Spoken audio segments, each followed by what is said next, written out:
Hey guys, welcome to another episode of When the Scriptures Become Real. Get a podcast where we learn, where we study, where we grow, where we try to become the best versions of ourselves as we can as we continue to serve our Lord. Before we get into this week's podcast, let's get our shout outs here. We have, again, we're focusing just on the U.S. here. Again, we have Mississippi, right? So if you're from Mississippi, if you're listening from Gulfport, Tupelo, Crystal Springs, South Haven, Olive Branch, Jackson, Senatobia. We're so grateful you guys are listening. I know I have friends and brethren there in those areas, so we're thankful that you guys are supporting and checking out the podcast. Also from Bama, Roll Tide, right? For us Alabama fans out there. We got Florence, we got Montgomery, we got T Town, Tuscaloosa. We got Tallahassee, we got Wetumpka, and we have Prattville. So if you guys are listening for those areas, we're grateful that you guys are listening too. I know I went to camp and had some fun times with some people in Wetumpka and Prattville a long time ago. So if you guys are listening from there, I miss you guys. Glad you guys are listening. And also from Louisiana, we got Spring Hill, Calhoun, we got West Monroe and New Orleans. So thank you guys so much from those areas for supporting the podcast, and hopefully we continue to grow and learn and continue to build this podcast up together. So we're just so grateful that we have your guys' support. All right, so let's get into what we're talking about today. So we've been kind of having a series, right? We've been talking about biblical love, and up to this point, we've looked at number one. The first part was we looked at what do we do when we don't feel loved, right? What do we do when we don't feel that love from the other person or other people, or even just feel love in general? What do we do? Then part two, we looked at three ways why or how come we can't forgive. And so we looked at some different ways and different attitudes that we have that keep us from forgiving and moving forward. Then number three, we looked at essentially how to love God. And that's a nice phrase, but that's difficult because that means we have to give up some things and we have to sacrifice things. And we looked at that. So if you haven't got the chance to listen to those podcasts, check those podcasts out. But part four, today, what we're going to talk about is important because those three things we talked about before, they all happen in a relationship. Whether it's a friendship, that's a relationship. Whether it's uh you know you and parents, that's a relationship. Whether it's you and your girlfriend or your boyfriend or whatever, that's a relationship. So today's podcast, we're going to kind of put a nice bow on it. We're going to do three ways to kill any relationship. Three ways how to kill any relationship. Again, and like I said, this is not necessarily just for those that are married and just for those that are in the boyfriend girlfriend couple space, but it does apply to that, but it also applies to friendship and other relationships as well. So three ways to kill any relationship. And what we're going to do, we're going to make some comparison with the life of Jacob and Esau, and we're going to look at how that relationship deteriorated throughout the years. All right, so let's get started. I'm excited about this one. Three ways to kill any relationship. So, the first way, so what happens, right?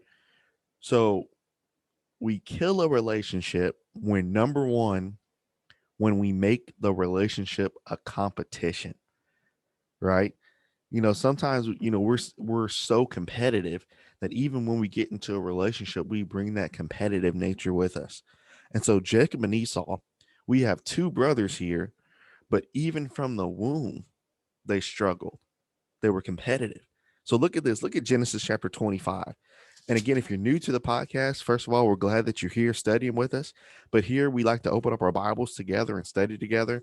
And also, this helps because you can go back and you can look at these verses again rather than say, well, this is Jordan's thoughts the whole time. There's actually references for you to look back at. So open up your Bibles, get your tablet, phone, wherever you can get your Bible at, and let's go to Genesis chapter 25. And I want to notice verses 22 and then 26. So Genesis 25, verse 22, and then 26. All right, so let's read our text here. So starting verse 22 of chapter 25. And the children talked about Jacob and Esau, and the children struggled together within her. And she said, if it be so, why am I thus? And she went to inquire of the Lord. Then verse 26. So then they struggled within the womb, but then when it was time for birth, in verse 26, notice. So as she started verse 24, and when her days to be delivered were fulfilled, the twins were in her womb. And the first came out red all over like a hairy garment, and they called his name Esau. And after that, his brother came out, and his hand took hold on Esau's heel, and his name was Jacob. And Isaac was 80 years old when she bare them. So the first moment that we hear about Jacob and Esau, even from the womb, what is the basis of their relationship? The basis of it is competition. And even when they were born, Jacob tries to catch his heel coming out of the womb. And so we have to go back to definitions here. So we're talking about three ways to kill a relationship. The word relationship in the dictionary is defined as this: the way in which two or more concepts, objects, or people are connected, or the state of being connected. So if you're connected in any sense of the word, right? Friendship, marriage, relationship, whatever. If you're connected, why would you want to fight against something that you're connected to? Why would you want to fight something that you're connected to? Because whenever you're connected, when one part is going through something, you feel that, and vice versa. So why would you want to fight something that you're connected to? You think about Jacob and Esau in the womb, they were literally connected. And so notice this, we talk about relationships die and we kill them because from the very beginning of it, just like Jacob and Esau, what do we make our relationships? What do we base it on? We base it on competition. And so here's three things. If you're taking notes, I want you guys to write this down. So here's three quick reasons of why we make things competition between us in relationships. Number one, we make things competition in relationships because number one, that's all we've seen in the home.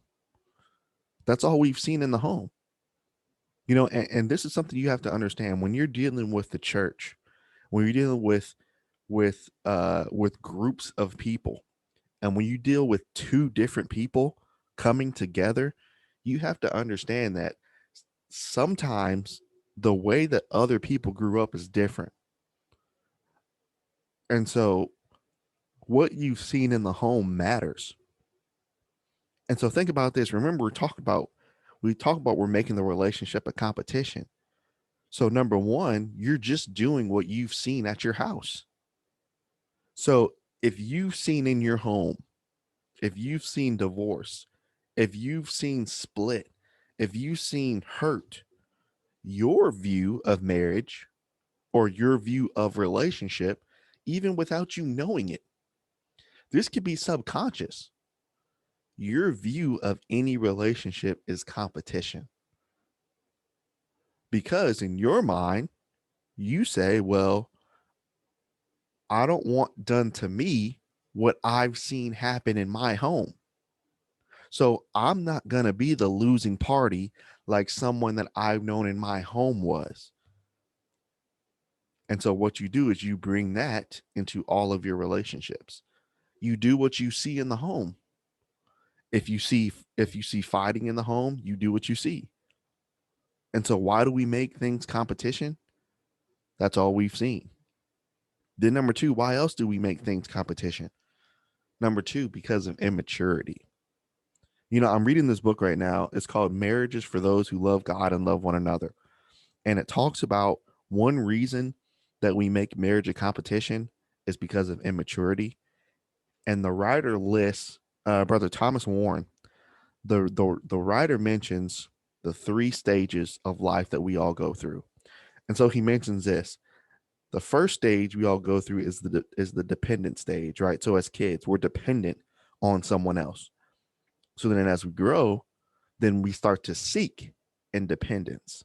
So that's the adolescent stage. So that can go all the way up to your teenage years. Then after you seek independence, then you gain or you try to gain maturity and enter dependence, meaning you only not seek good for yourself, but you also seek the good of others. That's the level of maturity. And so I want to read an excerpt from this. This is it's crazy. He talks about this and he talks about that so many relationships fail because you have two children getting into a relationship. They might be mature in terms of age. They might not be teenagers, they might be older, but internally they're still children. So you get two children together, then you're always going to have problems. So look at what he writes here. He wrote this. It's pretty crazy. He says many married people have simply failed to grow up. They are still fighting like they're in the adolescent world.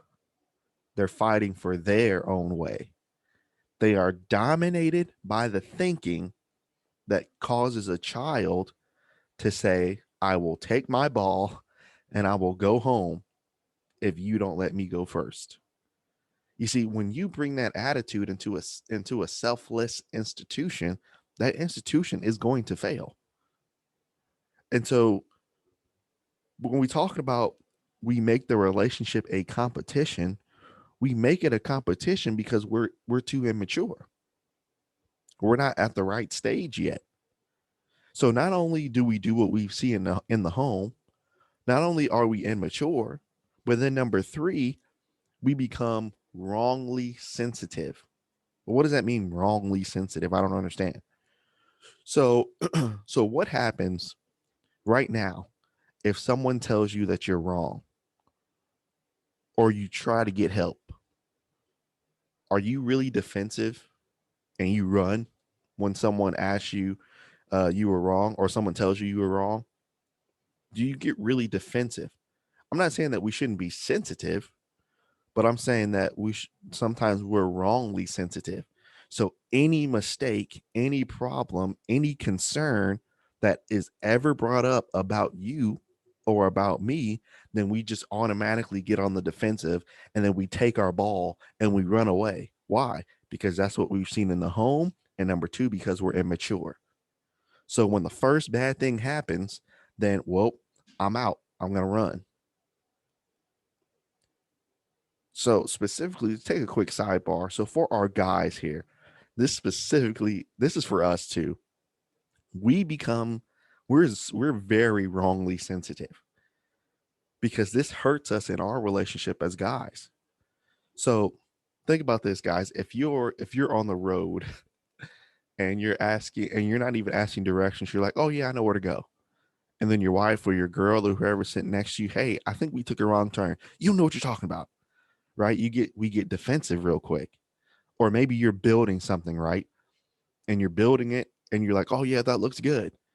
And then your wife or your girl or someone says, hey, well, I don't think that's built right. Well, you don't know how to build. We get defensive. You see, guys, this hurts us in our relationships. We get so defensive because we get so mad that somebody's telling us something we don't want to hear. Rather than hearing the emotion, we run straight to, why are you always saying I'm wrong? Why you always got something to say? Why are you always? So then we get defensive. And then what we do, we take our ball and then we go away. You see, Jacob and Esau from the beginning, what was their relationship based off of? Verses 25 and 26. Their relationship was based off of competition. And so if your relationships are based off of competition, that's one step to killing it. All you do what you see in the home. We're immature and we become wrongly sensitive. So then when we talk about 3 ways to kill a relationship, number one, we've seen when we make the relationship a competition, then we become immature. That's the first step to killing it. Well, what's next? Then number two, what we do, we give unrealistic expectations in it. So mind you, these things work together. So number one, you already make the relationship a competition once you get in it. Then number two, then you put unrealistic expectations on the other person. This is big here, y'all. So this is what happens. So think about a relationship, right? Before you get in it, right? So think about it before it happens. Don't you have a specific image of what you think a perfect relationship is before you get in one? If we got to be real, we all do. So sometimes we have this image of how the relationship needs to go. But when you think about it, even before we get in it, we become selfish. So before my next relationship, everything has to work to my benefit in order for me to get in it. If it doesn't, then I'm not going to get in it. You're putting unrealistic expectations because is every relationship perfect? No.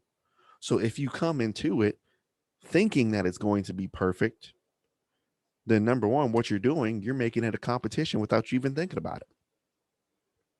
So think about this. Have you ever heard someone say, you might have said this, I expect you to do everything. You might not say that, but that's what you're thinking about when you're in the relationship or even before. So think about this for a second. So if you come into any relationship with the mindset of everything needs to work out for me, think about the expectation and the pressure that you are automatically putting on the other person without even saying anything. But this is what happens, guys. Sometimes we won't say that. Sometimes we won't say, I expect you to do everything. We'll rephrase it and we'll switch it up and we'll try to put it in a nice package. And so we'll say it like this. Number one, we might say this before we get into a relationship. I've been hurt so many times before. I don't know if I can get hurt again. Let me translate that for you. So if you hear that before getting into a relationship, here's the real translation for that. Don't make any mistakes. That's undue pressure on the other person. So think, how does the other person feel when you're getting into it? And now you're like, oh, well, he or she said before they've been hurt so many times. So if I make one mistake, then they're out. That's putting unrealistic expectations. Or number two, they'll say something like this. Well, no relationship has worked for me up to this point. Translation, you do your part to make sure this one's perfect. Number three, well, me and my family have to do recon on you to see if it'll work. Translation, we have eyes on you. We have eyes on you all times. So don't mess up. Can you see how that can scare the other person? Even if you have the greatest intentions in saying these things, think about the undue pressure that you're putting on the other person.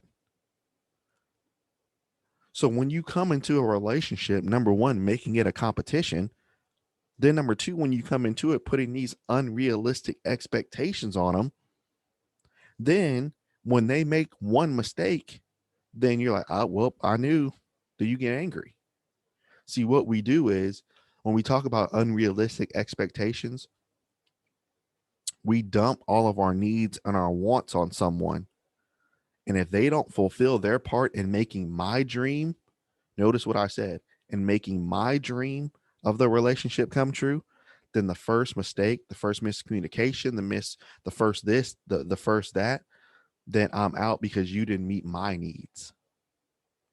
I read something the other day. An older man was talking about relationships, and he said, what happened to working and growing together? He mentioned a relationship is like a house. When a light bulb burns out, don't go out and buy a new house. Change the light bulb. So think about how many times in our society this is what we do. We just go around buying new houses. One problem happens. Oh, I need a new house. Now, I'm not saying that sometimes you don't need to go to a new house because sometimes you do. But at the same time, when the first miscommunication, the first mess up, the first this, the first that happens, well, time for a new house. Because what have we done? We're putting unrealistic expectations on people. So now let's go back to Jacob and Esau. So look at Genesis chapter 25. So, first of all, we've seen that their relationship was based off of competition. So now in Genesis 25, notice how needy and how selfish Esau is here. Remember, we're talking about you putting unrealistic expectations on someone. Watch this.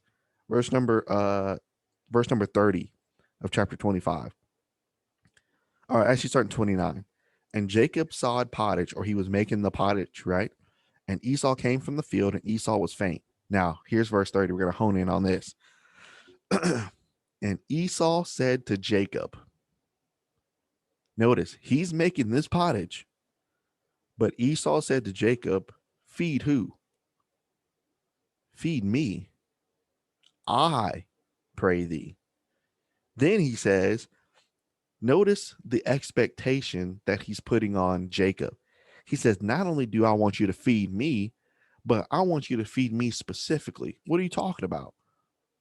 I want you to feed me with that same red pottage that you've worked so hard on. And just because I'm tired, I want to get fed off of your hard work. So feed me with that pottage that you've been making. Why? Well, you don't know. I might have made this for mom. I might have made this for me. Well, I want you to feed me this pottage that you made because I'm faint. Therefore, his name was Edom. You see how selfish that sounds? Look at what Esau's doing to his brother. He didn't even ask him, "Hey, can you make me another bowl?"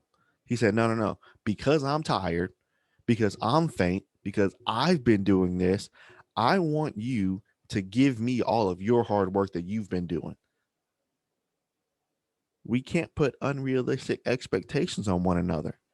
So can you see how, as we're putting this all in this pot, talking about being competitive and being unrealistic, when we're putting all of this in the pot together, how this is going to start killing the relationships? Notice how selfish Esau sounds. He says, feed me. Feed me with that same pottage. Why? Because I'm tired. So I want it because I'm tired. You see, now this is what happens. Now you have two competitive people. So you have Esau making demands. And so Jacob, he's no pushover. So now if Esau makes demands, I got to match it. So now I got to make a demand. Well, what's my demand? Verse 31. Jacob says, all right, sell me this day your birthright then. And Esau said, now this is what happens when you have two competitive people and you have two stubborn people, two competitive people. So one says, I want you to give me this just because I'm tired. Then the other says, I'm not going to do it unless you give me something. So now there's no communication there. There's no talking there. There's just you give me something because I want it on both sides. So then what happens when you have two competitive people like that? Each side's not going to budge. So was Esau going to budge? No. Was Jacob going to budge? Nope. So now you got a standoff. And this is what happens in our relationships. When you have stubborn people, instead of communicating through it, you got a standoff. So I'm not going to move until you give me what I want. Well, I'm not going to move until you give me what I want. So then after a while, then each side is so stubborn. Now what happens? Now over exaggeration happens. Verse 32. And Esau said, behold, I'm at the point to die. And what profit this birthright to me? So notice their problem was solved because Esau said, well, I'm just going to die. So you win this round. And so he gives the birthright away. You see, sometimes this is what happens in our relationships. We're so stubborn. And instead of being willing to sit down and communicate and talk, what we do is, all right, fine. You just take this. We'll switch. We'll do this. So what did Esau give up? Esau gave up his birthright just so he can get what he wanted. You see, sometimes when you put unrealistic expectations, you're going to end up giving up more than you're willing to. And so Esau realized later he shouldn't have gave up his birthright for a pot of beans that he could have had Jacob make another pot. But because he was so selfish, no, I want this one. I want this pot you got right now. You see how we do that to each other? We put unrealistic expectations on one another. And you have two stubborn sides. And so instead of communicating as brothers should, I'm just going to be stubborn until you get me what I want. So let's make some application for us in the 21st century. So we might not fight one another, over beans like they did. But think about this. Sometimes this happens, just among us. You have problems. And then, well, no, I'm not going to say it. I want to see if they'll text first. Now, I want to see if they'll say something first. Well, I'll see if they'll do this first. I'll see if they'll. So then what we'll do, we'll have this standoff until somebody says something. Well, remember we talked about 1 Corinthians 13, how love is patient and love is kind. And notice how it said love never seeks her own. You see, sometimes when we talk about unrealistic expectations, we put unrealistic expectations on one another because we're doing the opposite of 1 Corinthians 13. Rather than seeking the interest of someone else, we're seeking our own best interest. So then that's why we make it unrealistic. And so think about those phrases that I heard a preacher, Brother Michael Shepard. He talked about relationships in a lesson at PTP. And he said something to this effect. He said, he talked about how you need to kind of avoid certain things and red flags. He said, brothers, he kind of talks with that twang. I like that. So he's like, brothers, sometimes when this happens, when you hear these things, he said, who's your favorite basketball player? Some kid was like, Steph Curry. And so he goes, well, son, what you need to do is when you hear these phrases from these women, what you need to do, you need to put on your Steph Currys and you need to run for the hills, boy. It was hilarious, but it's so true though. Sometimes when we hear phrases like, I've been hurt so many times before, I don't think I can get hurt again. Then we try to be Superman and try to never hurt. And then as you try to be Superman and never hurt, you're really hurting yourself. Then if we hear phrases like, well, no relationship has really worked for me, so make sure this one's perfect, then you try to kill yourself to make sure everything's perfect for everyone else, but you're not getting anything. Then me and my family have to do recon on you to see if this will work. So then you're worried about not only that person, then you're worried about everybody else. So when you make a mistake, you know that you're going to get bombarded by everybody else. That's not fair. It's unrealistic. And so then we have the same attitude as Esau. Well, forget all your hard work that you've been doing. You give it to me because I want it. Yeah, I know you've been making this pottage all day, but because I'm tired, I want yours. That's what we do in relationships. Well, yeah, I don't know about your background, but here's mine. So you need to meet my needs. This is what you need to do. Now, I'm not saying you shouldn't have standards for relationships, but there's a difference between standards and dictatorship in relationship. There's a difference. The Bible has standards for biblical relationship, but it's different than being a dictator in it. You see, you both have to work together. And Jacob and Esau didn't learn this till later. But then, like verse 32, then we over exaggerate, right? Just like Esau. So number one, we kill our relationships by making it a competition. The number two, we kill it by putting unrealistic expectations on one another. Then number three, we kill our relationships when we play games with one another.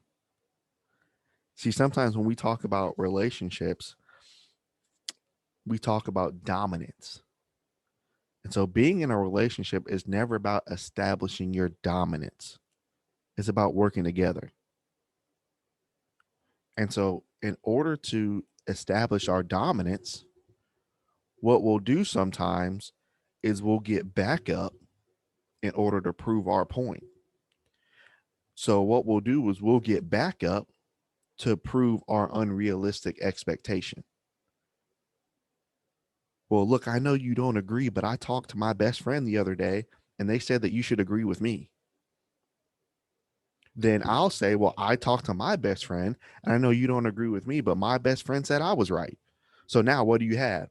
You have two people just like Jacob and Esau, both giving expectation, and they're both in a standoff. And they're going to wait until somebody gives. And so who was Jacob and Esau's backup? Jacob's backup was his mother, Rebecca. Because doesn't the text in verse 28, and Isaac loved Esau because he ate of his venison. But Rebecca, who did she love?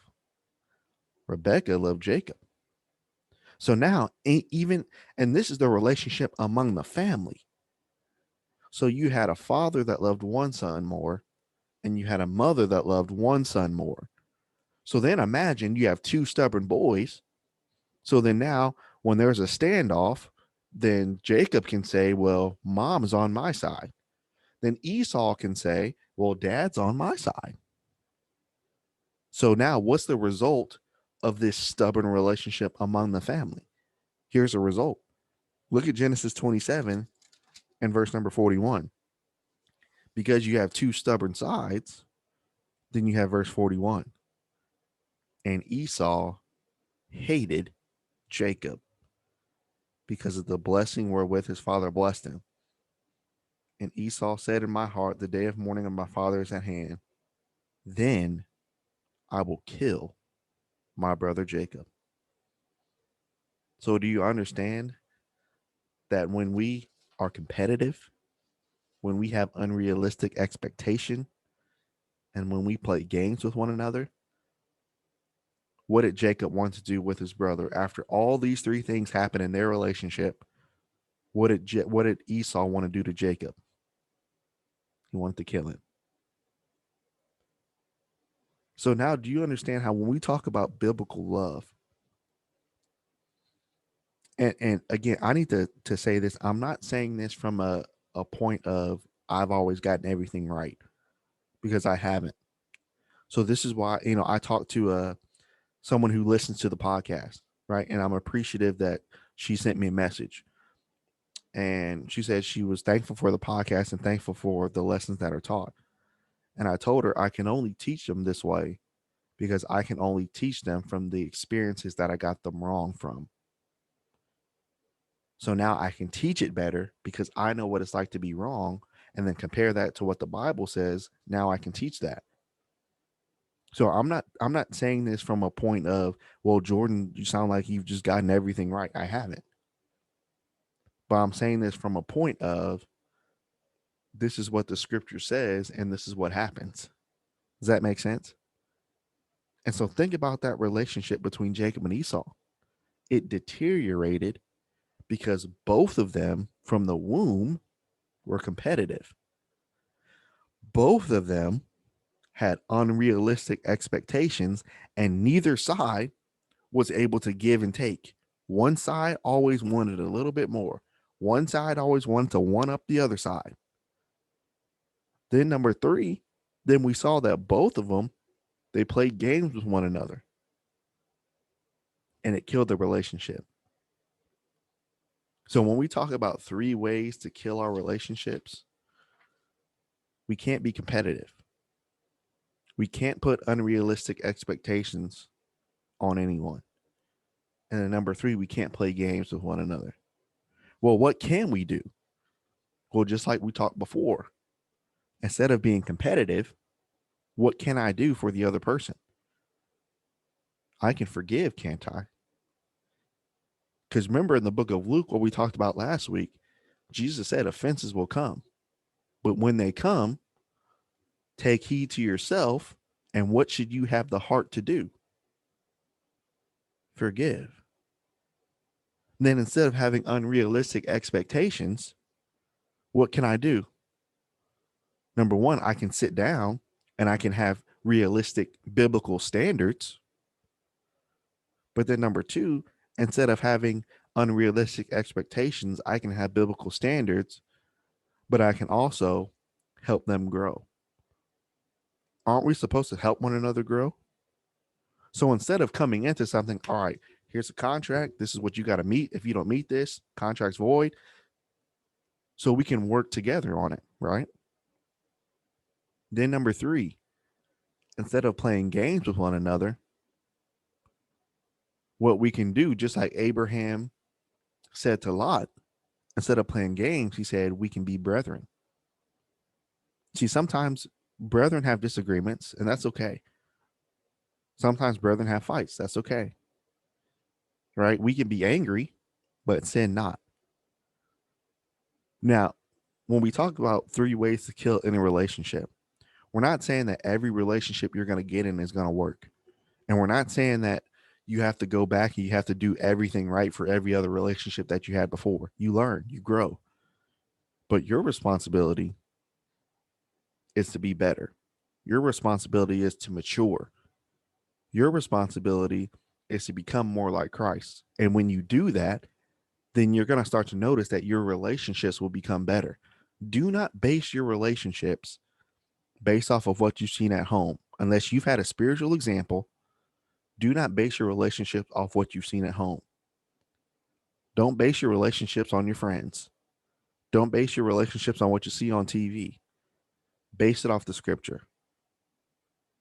So instead of killing our relationships, let's build them and let's grow them by forgiving, by setting biblical standards, and by being brethren. It's a great study, isn't it? 3 ways to kill any relationship. And looking at, and the great thing about Jacob and Esau, yes, this is how they were in the beginning. But if you look later on in the book of Genesis, you'll be able to see that Jacob and Esau, Jacob still had that expectation that Esau wanted to kill him.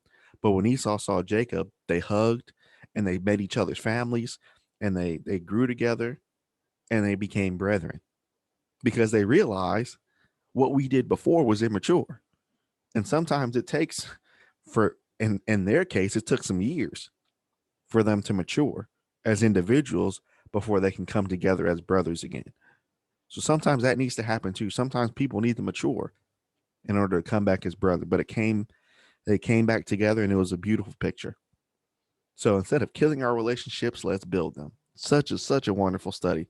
I'm so glad we were able to do this biblical love series. I know we have some more coming up, and there's some more that we really have to finish too. But we'll get into that, as we move forward.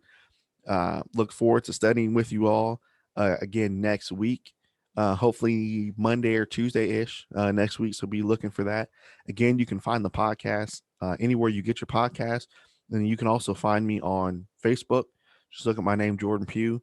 And then on Instagram, just look up, my name, Jordan or underscore Jordan underscore Anthony underscore Pugh underscore, and I'll be there. And then when the scriptures become real, it has a page there as well. They're both linked. So you can visit the page and like and subscribe there. Thank you guys so much for listening. We just appreciate you guys so much for helping us build this together and so we can learn and study and help teach one another. Really appreciate you guys, and we'll see you guys next week. Thanks.